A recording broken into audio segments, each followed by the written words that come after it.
First of all, we were called colonies. There was 13 colonies. And a colony, by definition, is not its own. It is an extension of something greater. In this case, an extension of Great Britain. You know, other countries have their colonies around the world, but Great Britain had these, and of course they had other colonies around the world as well.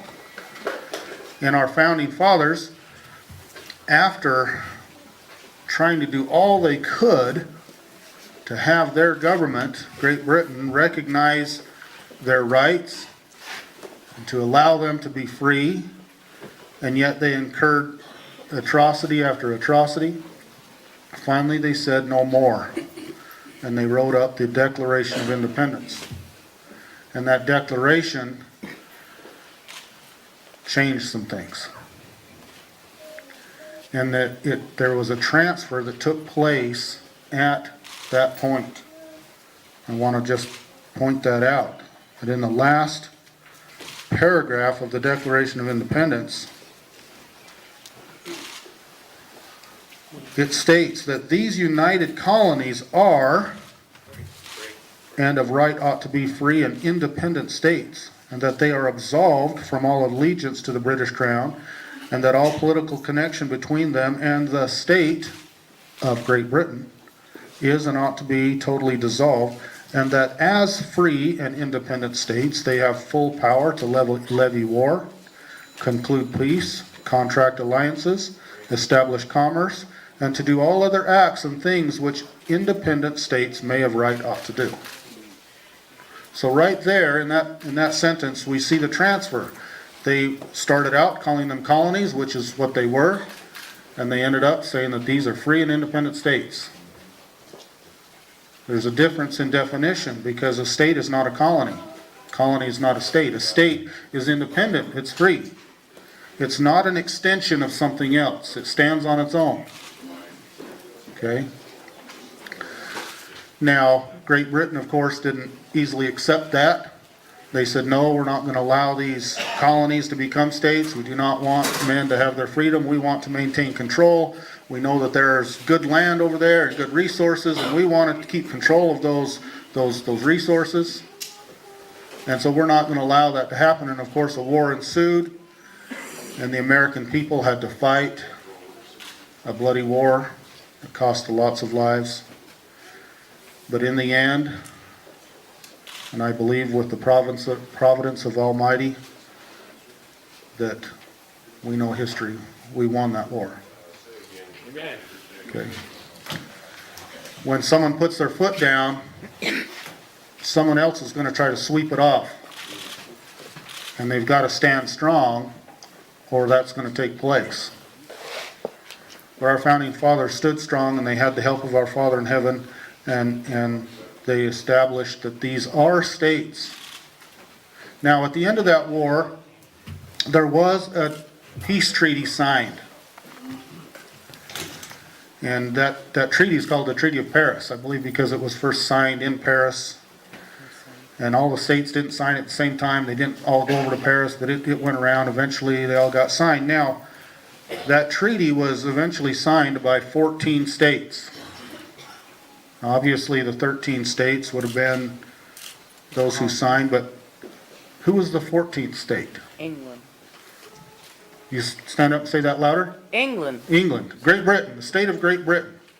Okay? And it mentioned it right there. I already read it. The state of Great Britain. Again, we're getting into that terminology, that word state. What does state mean?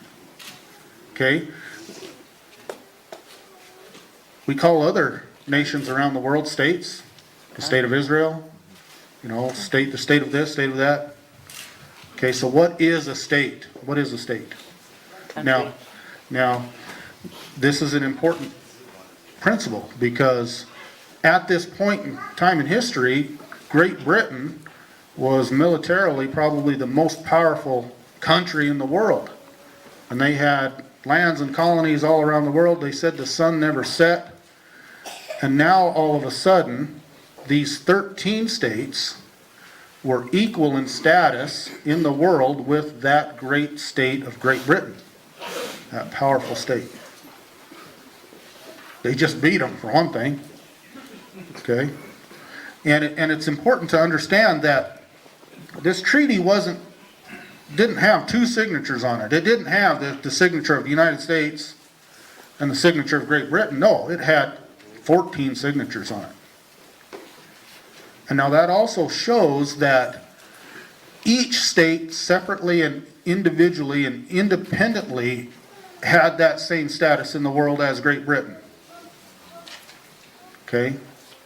This wasn't one nation under God at that point. This was 13 nations, and they individually signed that treaty so that the peace treaty applied to each and every country involved.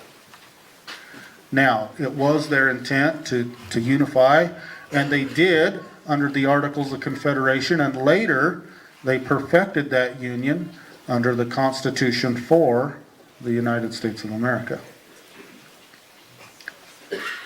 wherein a central government was created and formed a union. Now there's another term, union. Okay, I want to back up the state just a little bit. I'm going to ask the question. Within these 13 original states, how much of the land within each of them did Great Britain retain? Can anyone give me an answer? None. None. None. Great Britain didn't retain any of it. Okay, so could it be concluded then that all of the land within a state belonged to the state and her people? Yes. 100%. Okay? There wasn't a central government at that point. It didn't belong to Great Britain. It belonged to each and every individual state, 100% of it. Okay, so the definition of a state can be determined or can be found by the characteristics of the original 13 states. And 100% of the land ownership is one of the characteristics of a state. All right? Now, we knew that our founding fathers anticipated that there would be new states admitted into the Union. And discussion was had amongst them about how this was to take place. And there was discussion on whether new states should be subordinate to the original 13, or how big they should be. They didn't want a new state to be bigger and larger to be able to overpower the original states. Anyway, there was a lot of discussion to this matter, and it was decided that each new state had to be equal in every respect to the original 13 states. And this became known as the equal footing doctrine. Now, this was actually discussed prior to the Constitution. It was discussed actually during the Articles of Confederation. Of course, there was further discussion after the Constitution as well, or part of it anyway. But that determination is an important determination, because one of our founding fathers stated that, and I'm paraphrasing this, I'm not quoting exactly, but that if they were not equal in every respect, that the people would either not join the Union, the state would not join the Union, or the people would quickly revolt. And why would they revolt? Because they're not equals. Because they don't have the same rights. And so this is an important factor. So that brings us up to today. Is Montana a state? Yes. Are you sure? Yes. I'm not too sure. Does the state of Montana, the Montana state, does it own 100% of its land and resources? No. So Montana must not be a state. People have demanded it. How does that make you feel? Like a colony. Like a colony, like a district, like a subdivision, like a province. Okay? I want to go back to the term union. Our founders created a union. A union of several states. That's how they say it. A union of several states. And A union is joining of two or more things, like a husband and wife. But those two things are separate and independent on their own. They join together for common cause and purposes, but not completely. They're still separate beings.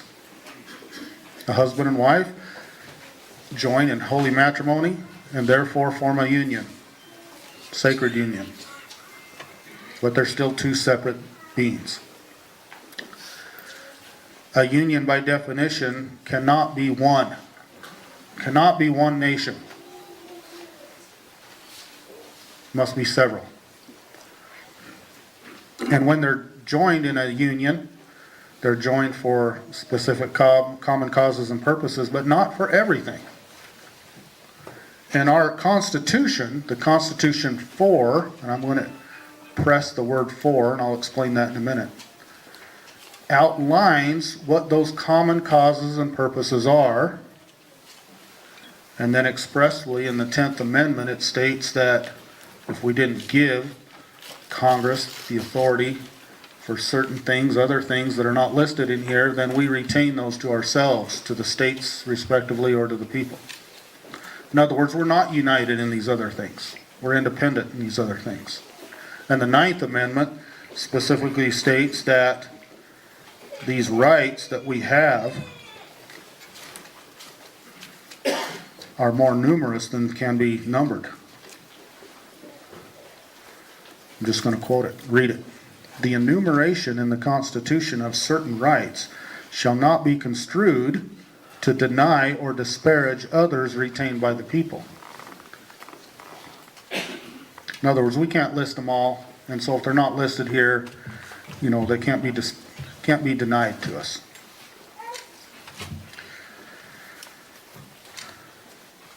But if we want to believe that this is just one nation,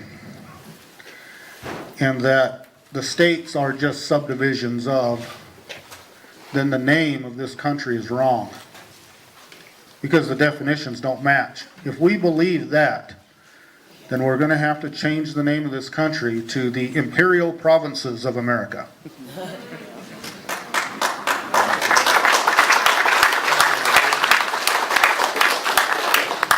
I don't like the sound of that.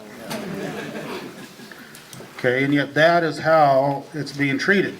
We're being treated as provinces, not states. This central government is acting as an empire and not just a central government to protect our rights. And that is improper. It's improper. That's not how our founding fathers outlined this great country. Okay. So the land and the resources rightfully, constitutionally belong to, and I might add biblically, I do believe, belong to the people individually. Amen. And we have government that is supposed to help us to claim, use, and defend those rights to that use. But that's not what's taking place. And so this battle, so to speak, has ensued, this conflict.